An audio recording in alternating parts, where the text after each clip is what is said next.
20 April. Shalom Bapak Ibu yang terkasih di dalam Tuhan. Kebenaran pada saat ini berjudul pertaruhan. Apakah kita yakin bahwa Yesus itu Tuhan dan Juru Selamat? Apakah kita yakin bahwa Dia akan datang kembali dan menjadi Raja di atas segala raja? Yakin jawabannya. Ya. Berapa banyak pertaruhan kita untuk apa yang kita yakini tersebut? Harusnya 100%. Namun selama ini berapa persen? Kita harus punya positioning sampai orang-orang di sekitar kita tahu bahwa kita itu bukan di pihak mereka.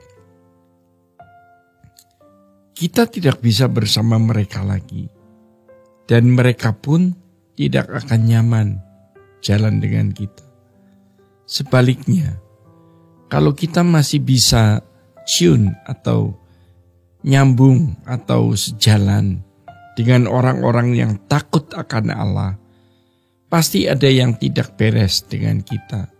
Kalau kita ada di positioning seperti ini, kita pasti tidak akan pergi ke dukun, dan tidak akan kompromi dengan kuasa gelap. Positioning kita ini akan membuat kita semakin ekstrim dengan Tuhan. Firman Tuhan mengatakan bahwa di akhir zaman orang jahat bertambah jahat. Orang fasik akan makin berlaku fasik. Namun ingat, orang kudus akan semakin dikuduskan juga. Kita mau di pihak yang mana? Makin dikuduskan atau makin terang-terangan fasik? Menjadi sahabat Allah atau seteru Allah? Sekutu Allah atau musuh Allah? Untuk itu kita harus menunjukkan positioning kita itu lewat memetakan hidup yang kita jalani setiap hari. Kita tidak bisa ada di pihak Tuhan tanpa memetakan hidup kita.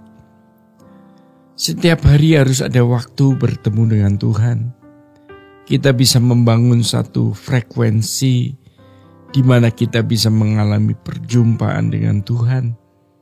Seperti dulu pertama kali kita kenal seseorang yang sekarang jadi pasangan hidup kita. Awalnya biasa saja.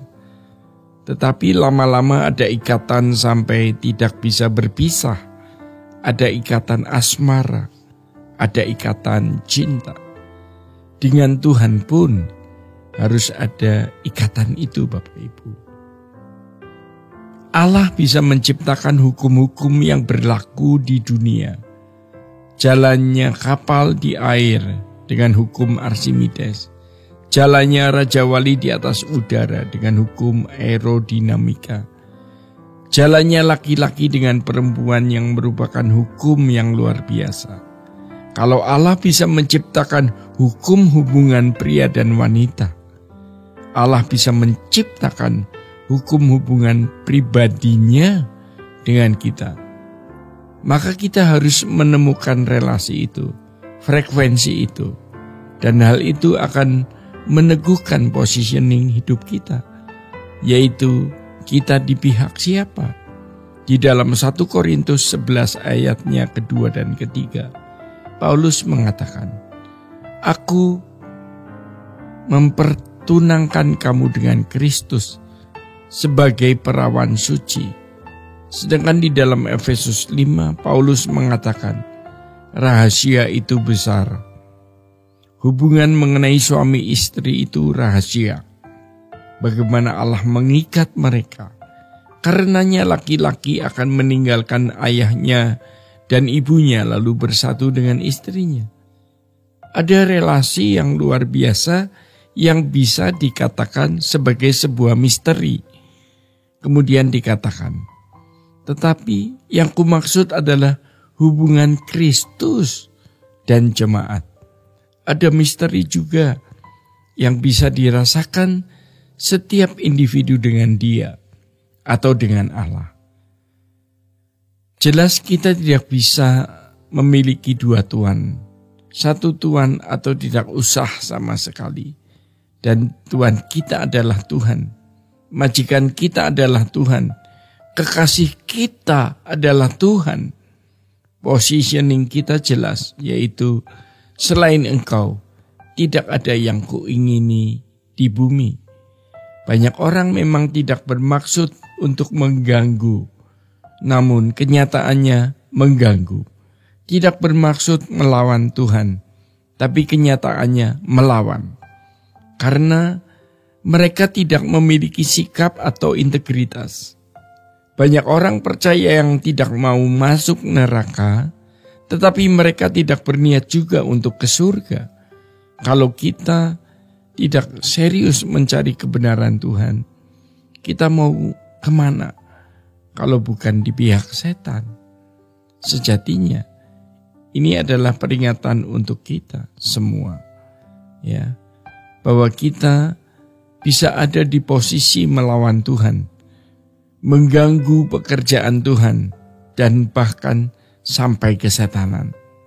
Memang setan tidak muncul, dia tidak kelihatan.